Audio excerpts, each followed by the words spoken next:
Alright, so welcome back to physics.com, and today we'll be discussing a very important aspect of physics that we have been trying to contemplate for the last 500 years since the days of Isaac Newton.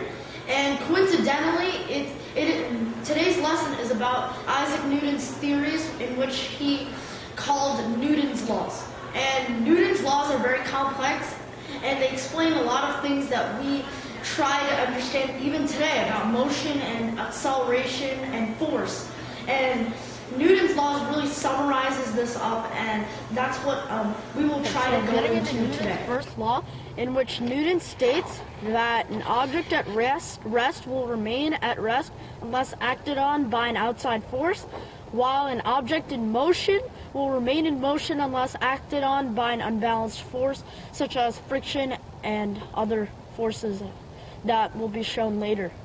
So to demonstrate Newton's first law, I'm here on the tennis court where I will serve a tennis ball and show you the many forces acting upon the ball and showing Newton's first law while at it.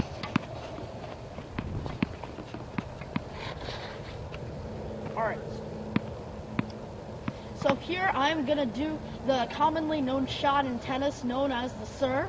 So, and there are many of Newton's forces acting upon the ball as I hit it. And I'll serve the ball now.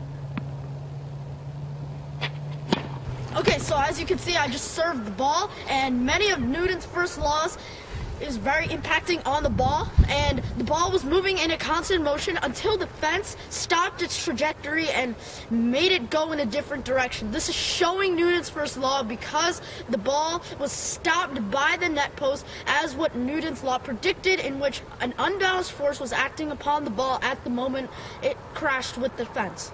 So now the ball is at rest because the ball hit the fence and it completely slowed down the ball's trajectory, and it moved slowly to a stop because of the forces of friction. And I will now show you the ball at rest. The ball is currently at rest, as I mentioned before, because friction was acting on the ball when the fence hit the ball, and it started rolling in another direction because of what happened in Newton's first law. Here's the ball as I served it, and it's at rest because of the reasons I mentioned before, and yeah.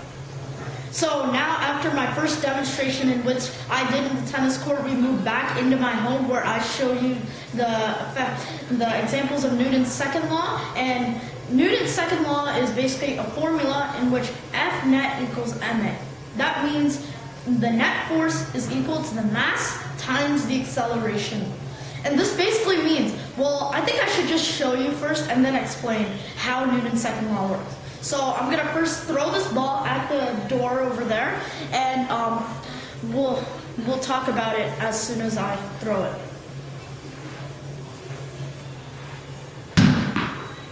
Alright, so as you can see, I threw the ball at the door. So this ball has a certain mass, just like any other object, because every object has matter, and every object that has matter has mass.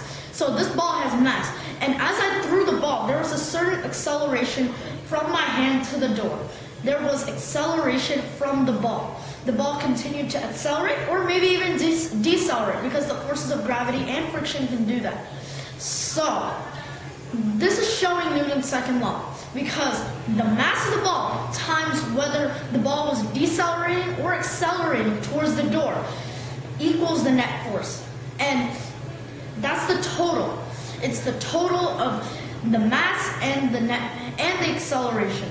So this is the second law, and how it is shown in real life, as I just shown just now. And now, last but not least, we move into Newton's third and final law, and the final law that we will explain today. So Newton's final law is basically a very simple saying that you may have heard, or maybe even like someone would have mentioned that you know before. And that is, every action has an equal and opposite reaction. And this basically means that if you're going to throw a ball at a wall, and the amount of force you exert on that ball will go at the wall, but the same amount of force that you exerted as when the ball left your hand would come back to you. And I'm going to show this by throwing the ball at the real wall here. And so as you can see, the ball I threw came in a parabolic motion to the ball and came back to me in the same parabolic motion, except it was opposite because it was coming back at me, and it was an equal reaction to when I threw the ball in the first place. So that is Newton's third law, and thank you for coming to physics.com, and I hope you come back next time for more physics concepts.